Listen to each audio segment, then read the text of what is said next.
everybody, Ben Choi or Space Meat here, build log number, I think, 8. Obviously these build logs are now coming pretty fast because I just recorded one yesterday and I think one the day before that, or at least I posted one, so it's like 3 build logs in a row. Hopefully we're not getting build log overkill, but chances are I might not even post these in a timely manner, we'll find out. Anyhow, so update, obviously the other day I finished the helmet. Today's log is focused on nothing but plastidip, as you can see from this piece here. There you go.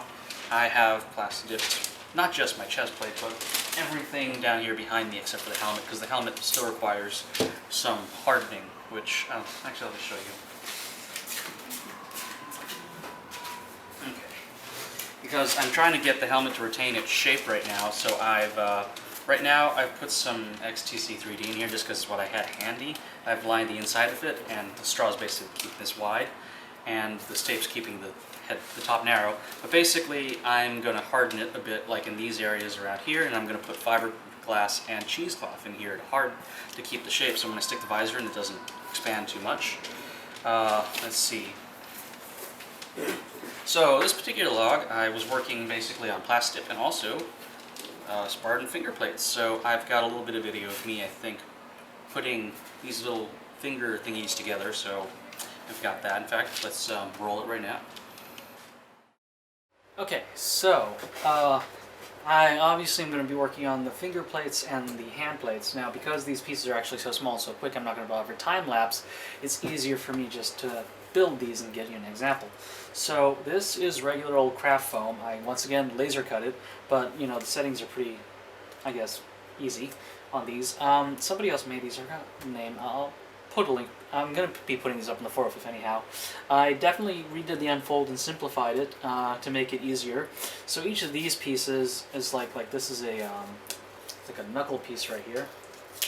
See, I've held them in place with blue tape so I don't lose them. But it just belongs like right here. It's nice. It's actually flat. I know the original 3D model was a little more complicated, but you know it's a knuckle plate. It does not need to be hyper complicated. So I'm just leaving these here so I don't lose them.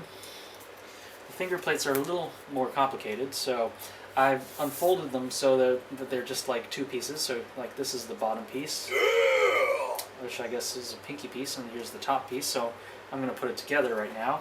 It's really pretty simple. I already actually started gluing this together. Oh yeah, also here's the hand plate, so pretty simple as well.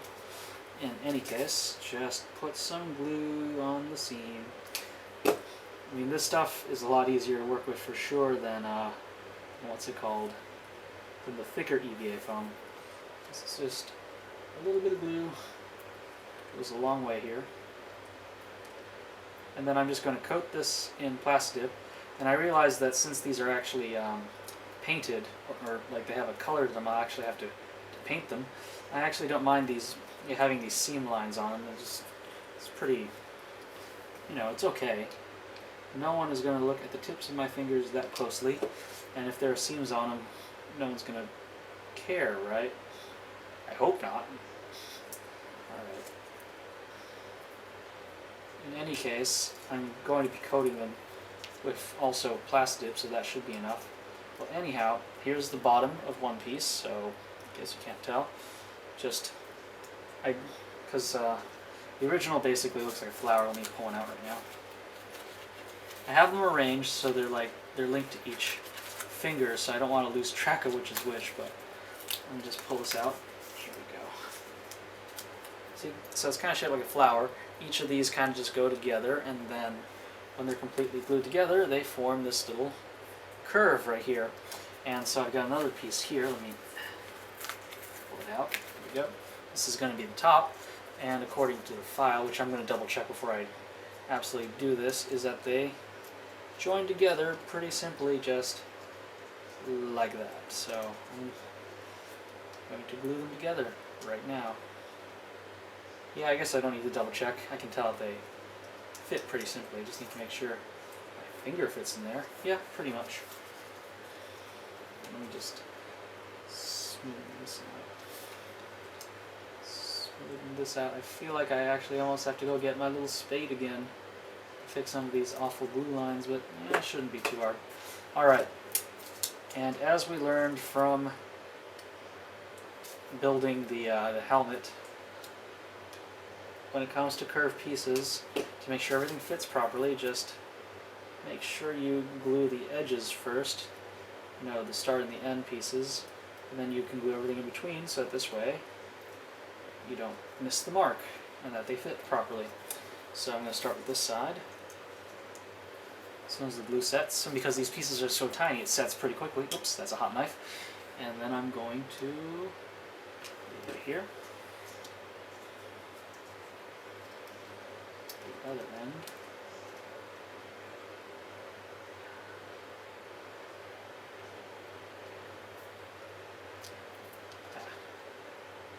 Just need to hold it in place a little bit while that little dab of glue cools. And there you go. Okay. Nice and cool. Let me just smooth that out and then put some glue here at the tip. And just put it together. Okay. And there you go. One Spartan fingertip. I know. This is pretty excessive. We needed tips, or fingertips. Armor fingertips, but there you go. Alright, so let me just make sure. There you go. Now, I'm going to stick this on a glove later, but as you can see, I have an armored fingertip. So, there you go. I'm going to have an armored hand soon. Alright, that pretty much covers that, because this is all the same. You just have to do it repetitively. So, there you go. Okay, so that was me building the figure plates. After that, I pretty much just sprayed it with a couple layers of plastidip, and now they're ready to paint. And here's like a picture of it on my hand. So these are going to be nice and blue when I'm done. On top of that, I laid down the first layer of plastidip. So something I learned in the previous builds to make things faster is to actually just spray the first layer of plastidip so it soaks into the foam. And then I brush on like the next 2 or 3 layers so I get this nice, thick, even layer. So I got video of me doing the spray, which I guess we'll roll right now. Okay, so here I am down at the garage. I've laid out most of the pieces. The larger ones are down over here. So I'm going to be putting the first dip of, the first coat of plastidip. So you can tell it's really loud over there because they're actually painting my complex, so I'm going to yell a little bit louder, but I got a lot of background noise.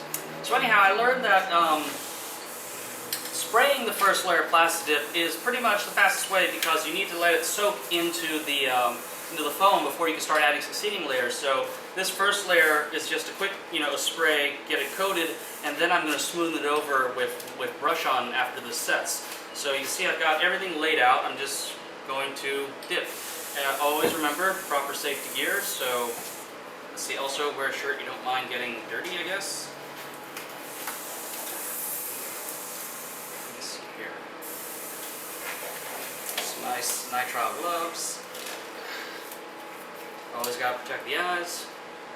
And respirator.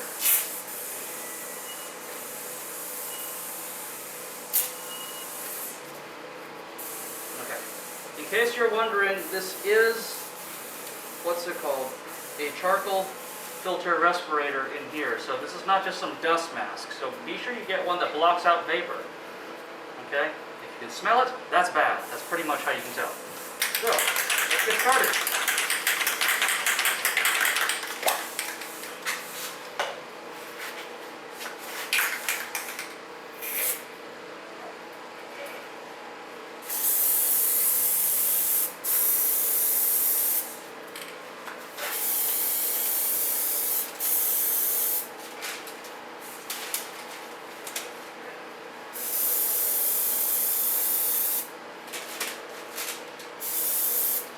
Now remember, this is just the first layer, so I'm just trying to soak the plastidip into the foam So it's not going to look ultra smooth right now. That'll be in the next layer when I brush it on.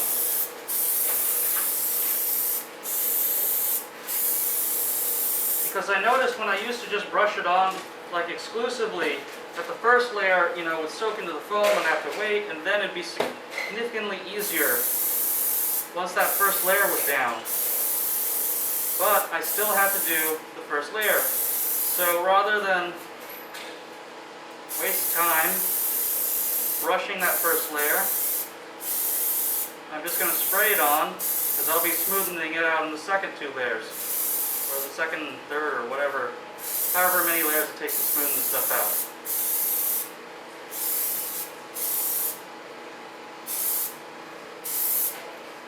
Okay. I'm just going to let this be for now.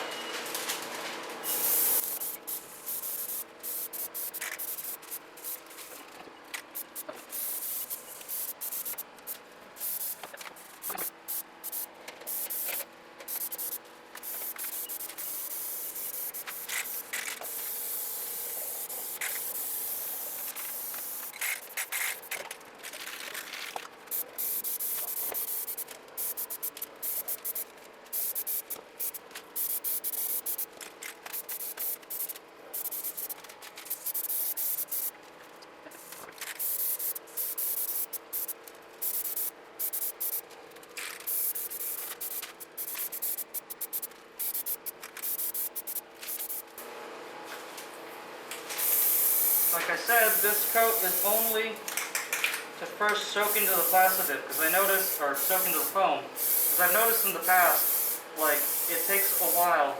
If you just keep brushing on, it soaks into the foam, you have to wait till the plastidip sets, and then the subsequent layers after that are much smoother. So, this is just to lay down that first layer. So, I just need enough to basically cover the foam enough that it'll soak in. Aside from that, I'm not too concerned about appearance or making it really smooth or laying on thick or anything like that. You can see like well, I guess it's hard to tell on the camera, but the foam is now soaking, or the plastic soaking into the foam right now, and it definitely is giving, you know, that textured appearance, or at least you can definitely tell it's soaking into the foam because it's not a very thick and consistent layer of plastidip, which I said is fine. We're going to have to let this set.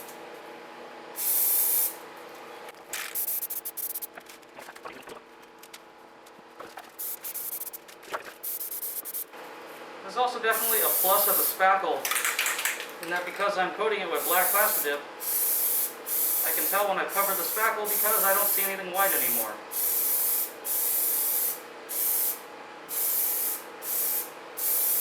Okay.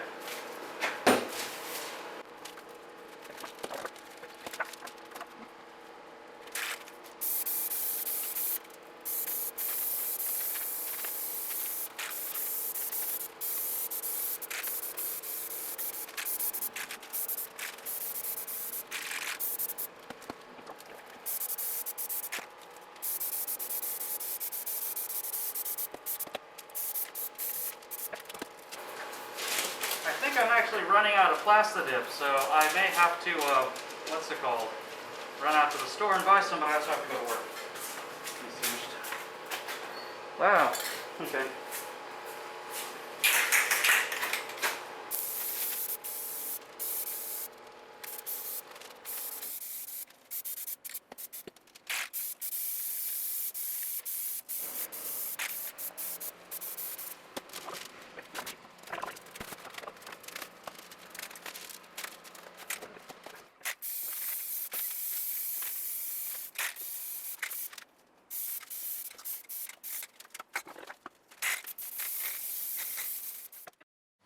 Okay, so that pretty much covers the plastidiping portion of everything.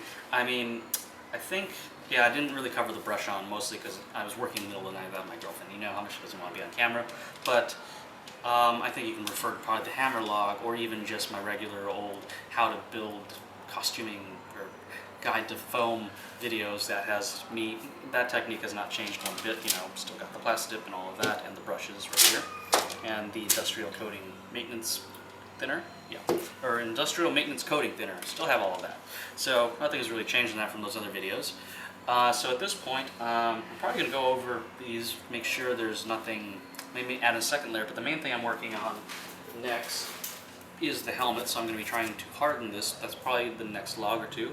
I also need to finally get around to dyeing the suit, so we'll see. Like I said, things are moving very fast. I seem to be recording these logs on a relatively daily basis. I just don't know at what pace these are going to be hitting the internet. But just because I'm building and editing videos, I try to edit my videos when I cannot physically build stuff, so that tends to be my lunch break at work. So I guess we'll see how things go. Anyhow, thanks for watching, and I'm going to get back to, well, I'm going to get to work actually, then I'm going to get back to building when I come home. So, time flies.